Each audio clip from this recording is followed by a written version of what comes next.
The horrific case of Diane Downs shoots her own blood for a married man. In the world of true crime, few cases are as chilling and heart-wrenching as that of Diane Downs, a mother of 3. Downs committed the unthinkable when she shot her own children in a desperate bid to win the affections of a married man.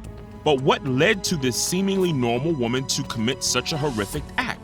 Join us as we delve into the twisted mind of Diane Downs and try to make sense of the senseless tragedy that rocked the nation.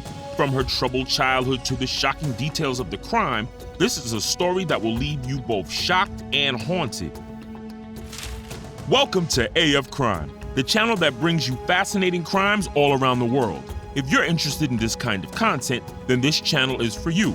Make sure to like this video, click on the subscribe button and turn on the notification bell to keep you updated on our recent uploads. Now, let's get right into the video and investigate the crime scene, Diane Downs, who unmercilessly murdered her own children.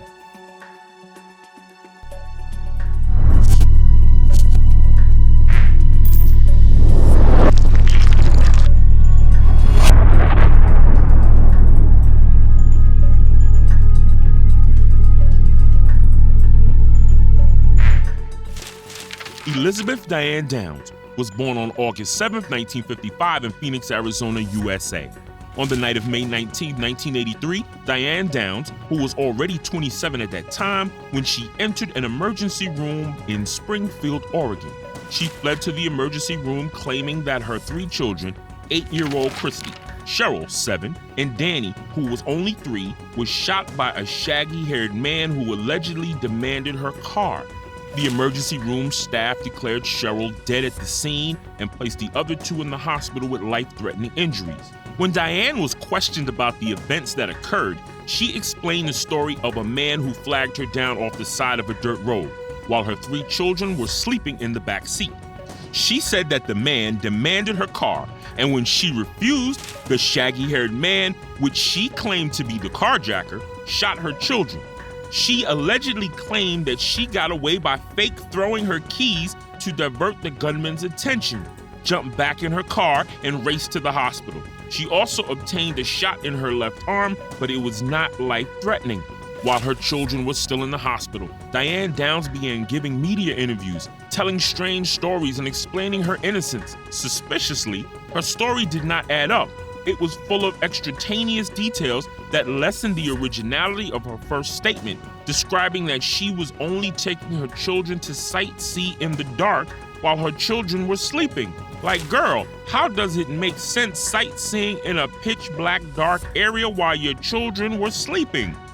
Diane seemed to be calm, which the investigator found really strange, especially for someone who had lost her child. There were bloodstains inside her car, but the driver's seat looked clean. Police began investigating Downs, and they were able to locate her secret journals that explained an affair she was having with a married man. The man she was involved with did not want children, which made her view her children as a burden. As a result, she attempted to kill her kids to be with him. Let's take a quick look on Diane Downs' life. On November 13, 1973, Diane married Steve Downs after running away from home. Despite the disapproval of her parents, she continued to be with him. Their first child, Christie Ann, was born in 1974, followed by Cheryl Lynn in 1976, and Stephen Daniel, or also known as Danny, who was born in 1979. Reports say that they were having financial issues, and Steve was also suspecting Diane had an affair with her co-worker. The couple divorced in 1980 because Steve finally proved that their 3rd child, Danny, was not his biological son. It was the result of an affair Diane had with her colleague. After their divorce, Diane had string affairs with different men.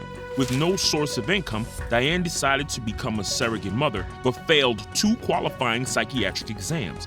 The test report suggested that she was intelligent, but also psychotic. Fast forward to 1981. Diane Downs began working as a postal carrier for the U.S. Post Office.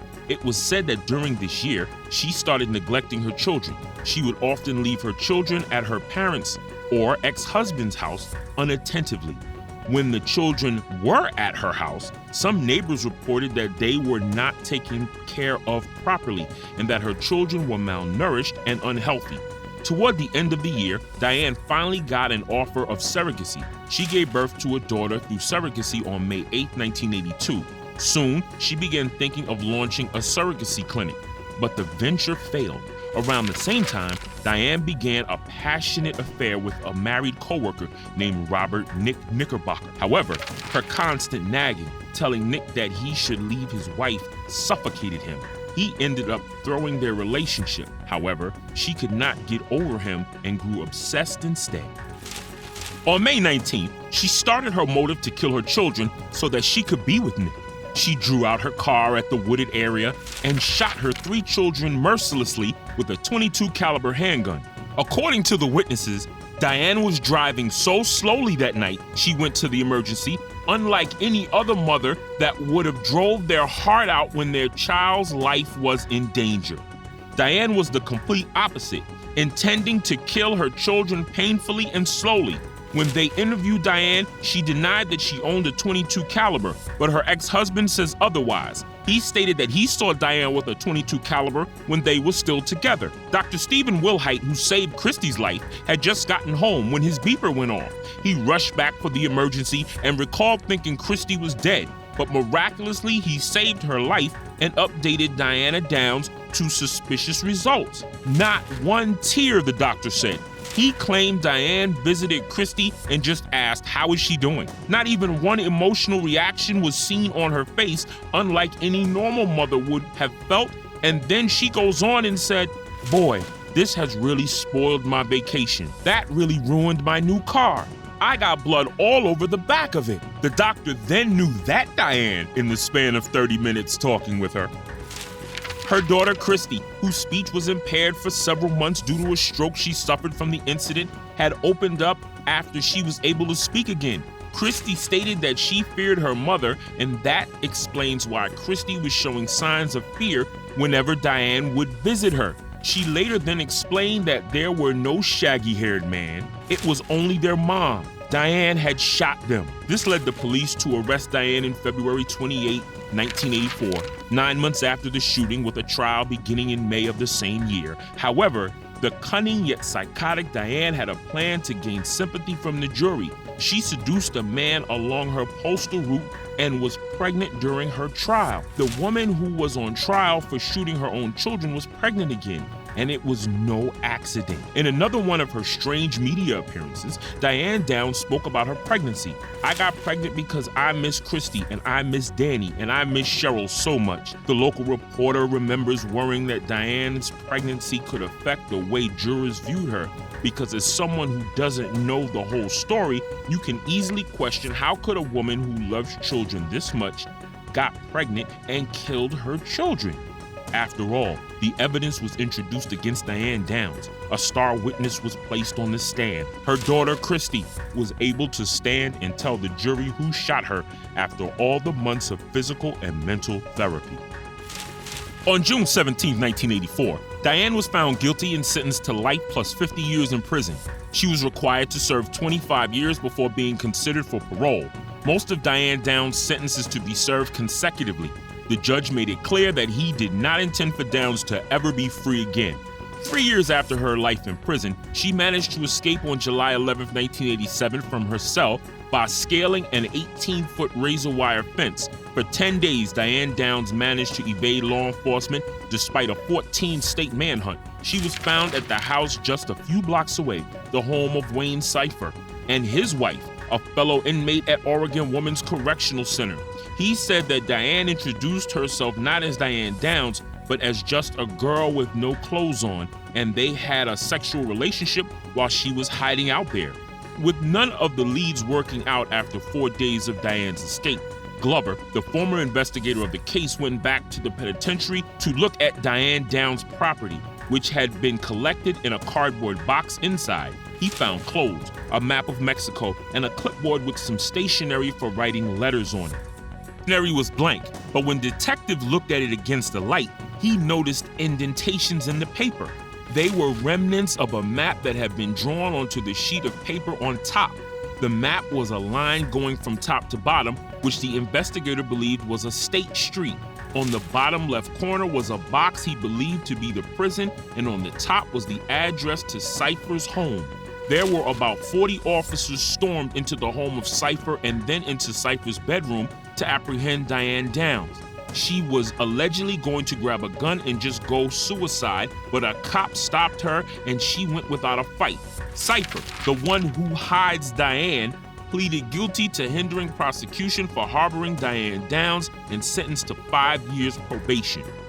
For recapture, Diane Downs was transferred to the New Jersey State Department of Corrections Clinton Correctional Facility for Women. She received an additional 5-year sentence for escape. In her first application for parole in 2008, Diane reaffirmed her innocence. She insisted that a gunman had shot her children, but was denied for parole. Diane also had parole hearing in 2010 and 2020, which were both denied. Fortunately, Diane Downs' 2 surviving children eventually lived with the lead prosecutor on the case, Fred Hugi. He and his wife Joanne adopted them in 1986. Diane has also a son who was born in 2005 and a daughter whom she named Cheryl in memory of her late sister. Ironic, isn't it? The 5th child, whom she impregnated prior to her arrest, whom she later named Amy Elizabeth, was adopted by Chris and Jackie Babcock. They renamed Amy to Rebecca and has lived a very normal life. As an adult, Rebecca appeared on the Oprah Winfrey Show, where she discussed how she felt about her biological mother.